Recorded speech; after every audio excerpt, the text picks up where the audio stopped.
Do you know that there are several ways for you to move into the United Kingdom? If this is the content you want to know, keep watching.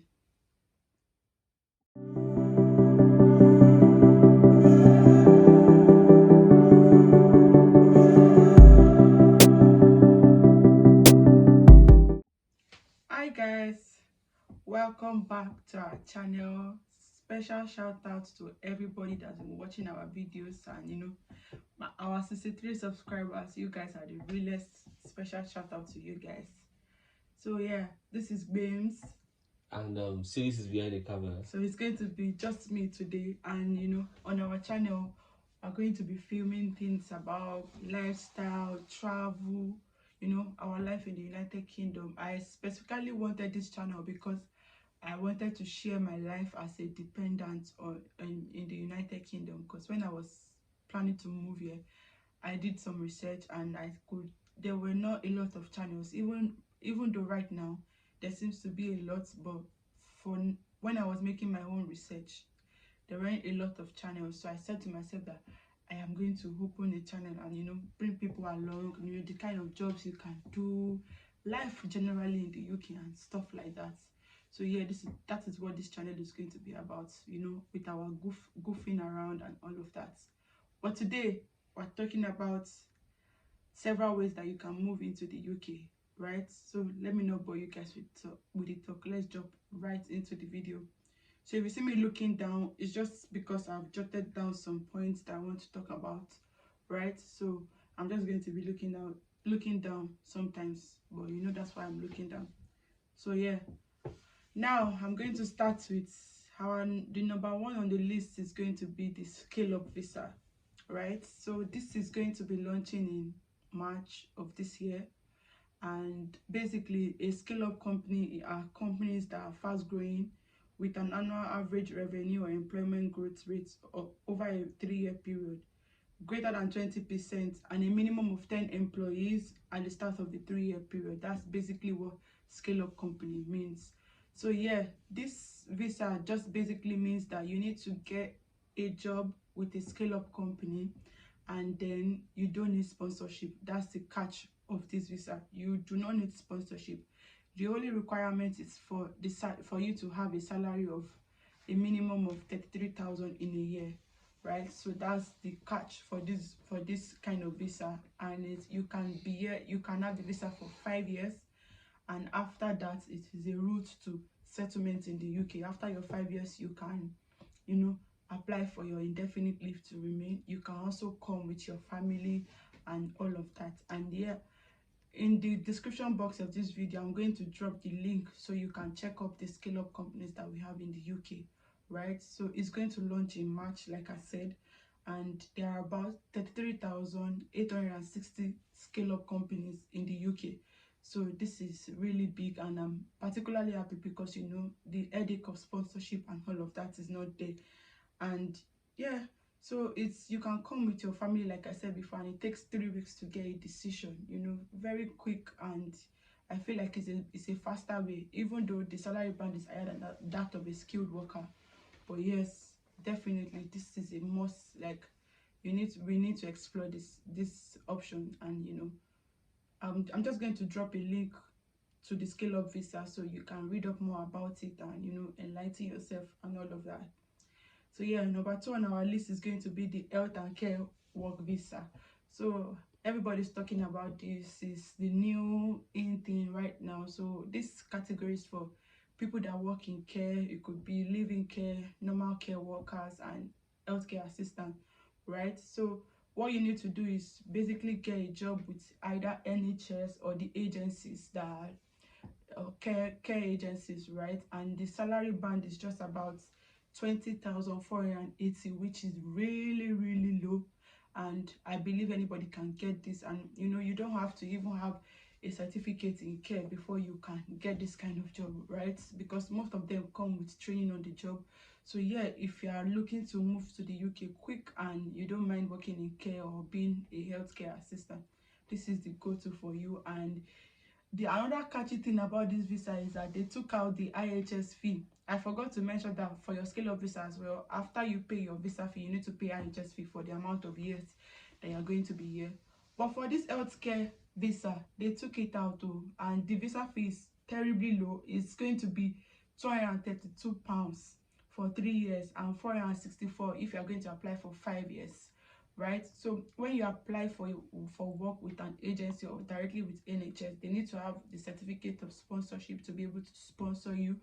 And there, that's what you submit to the home office. And to get your visa, you can also come with your family, and it's also a route to settlement in the UK, right? So you, after your 5 years, you can apply for your indefinite leave to remain. And you know that's it. After your 1 year of indefinite leave to remain, you can apply for your British citizenship. And yeah, and also what you can do on this visa. Okay, I'm going to drop a link of what you can do and what you cannot do, and the link to health and care work visa, so you can read more about it and all of that.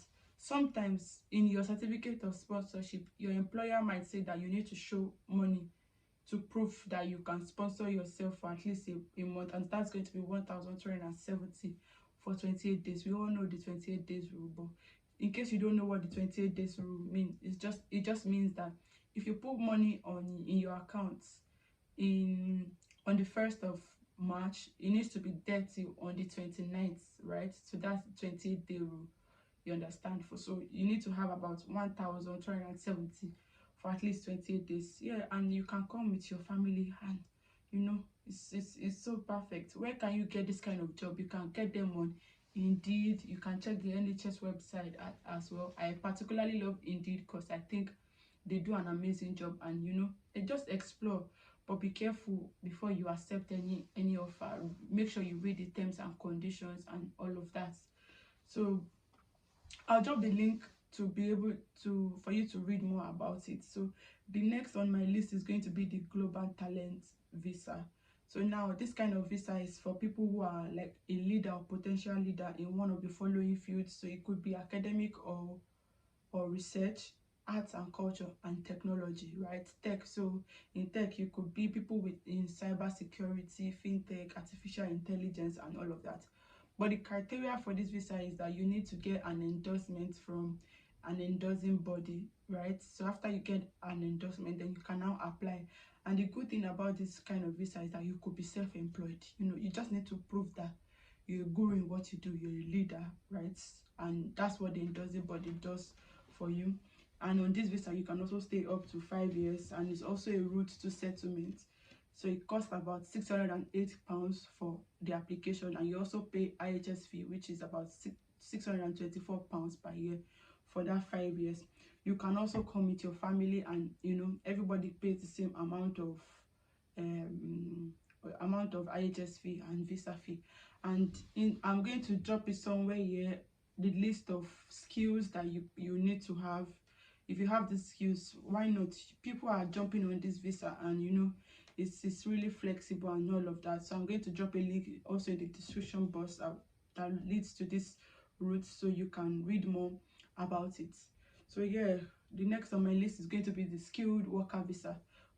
I'm sure most people have heard about this, but you need to get a job with a company that has been approved by the home office, so they are able to sponsor you. But the difference between this skilled worker visa and the scale up visa I mentioned earlier is that the skilled worker salary band is a bit low compared to the scale up visa. So it's about 25,200, if I'm correct. Yeah, I think so, 25,200. And you need to check the shortage employment lists to know the kind of skilled jobs that you can get your skilled worker job on. And yeah, you can also come with your families, 5 years, and from there you can apply for indefinite leave to remain. It's also a route to settlement and all of that. I've also dropped the link in the description box also for the shortage employment list. So and there's also a list for companies that can sponsor on the home office website. So I'll drop all these links. You guys can just explore and see. So the next on my list is going to be the intra-company visa.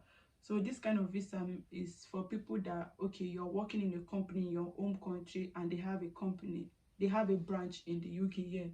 So you can apply to transfer to the company. Yeah. So there are two types of intra-company visa. We have the intercompany transfer visa. So for this kind of visa, you need to have at least worked for 12 months with the company, or the intra-company graduate training. For this one, you need to have at least worked 3 months, and it's part of the graduate training for a managerial specialist role. So yeah, like I said before, the company needs to be able to sponsor you to come, and is eligible for people that we get paid of about 41,500 for the inter-company transfer visa and 23,000 for graduate training. Unfortunately, this is not a route to indefinite leave to remain, because after your intra-company visa expires, you need to leave the country and stay away for about 6 months before you're eligible for another intra-company visa. So unfortunately, this is not a route, but there's nothing bad in having the UK experience. So if your company has a branch here, why not? You can explore that. It's a good addition to your CV. And then the last on my list is going to be the student visa.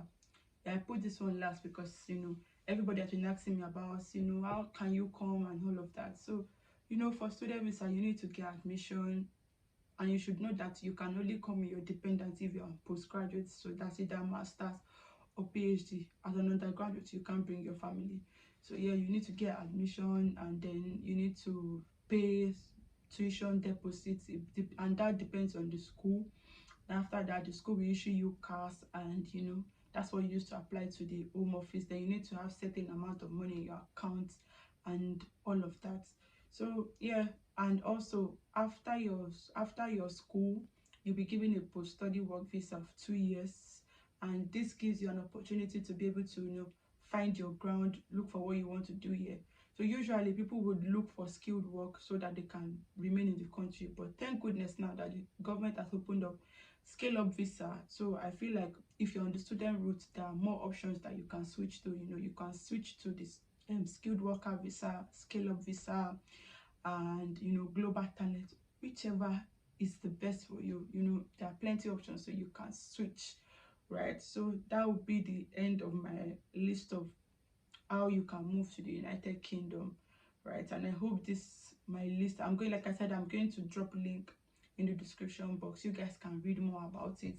I just wanted to make a quick and brief video about it, and I hope this my video is going to help you guys a lot. And you guys should also look out for my next video where I will be talking about how to avoid visa rejections and delays when applying for your visa. So yeah, you guys should like, share, comment, and subscribe, and stay tuned because there are more content coming up. Thank you.